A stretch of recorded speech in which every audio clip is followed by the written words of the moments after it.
There were once three brothers traveling along a lonely, winding road at twilight. In time, they reached a river too deep and too dangerous to swim across.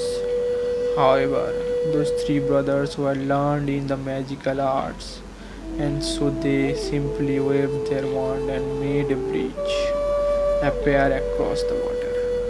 They were halfway across it when a hooded figure blocked their way. It was Death. Death spoke to them. He was angry that he had been cheated. Usually traveler drowned in river, but Death was cunning.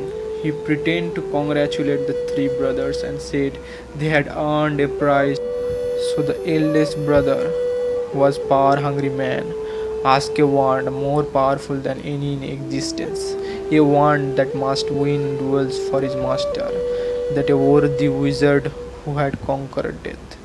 So the Death crossed to an elder tree on the bank of the river, fashioned a wand from the branch and gave it to the oldest brother.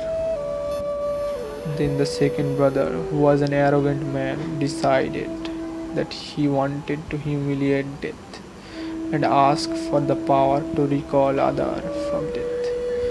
So Death picked up a stone from the river bank and gave it to the second brother and told him that the stone would have the power to bring back people from death.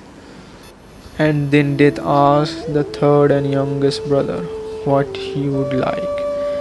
The youngest brother was the humblest and also wisest of the brothers, and he would not trust Death, so he asked for something that would enable him to go forth from that place without being followed by Death. And Death most unwillingly handed over his own cloak of invisibility, and the three brothers separated their own destination. The first brother traveled and reached a distant village, sought out a fellow wizard with whom he had a quarrel. With the help of the elder one, he won the duel, leaving his enemy Death upon on the floor. Then he boasted loudly of the power of the wand he had snatched from the Death himself, and of how it made him invincible. That very night, other wizard kept upon the oldest brother as he lay wine-sodden upon his bed. The thief took the wand and slit the oldest brother's throat, and so Death took first brother for his own.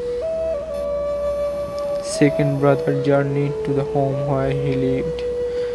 Then he used the power of the stone to bring back his dead wife, as so he did it.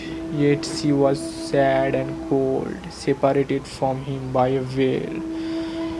Though she had reached to the mortal world, she did not truly belong there and suffered. Finally, second brother, driven mad and hopeless, so he killed himself so as he truly joins her. And so Death took the second brother for his own. But Death searched for the third brother many years. He was never able to find him.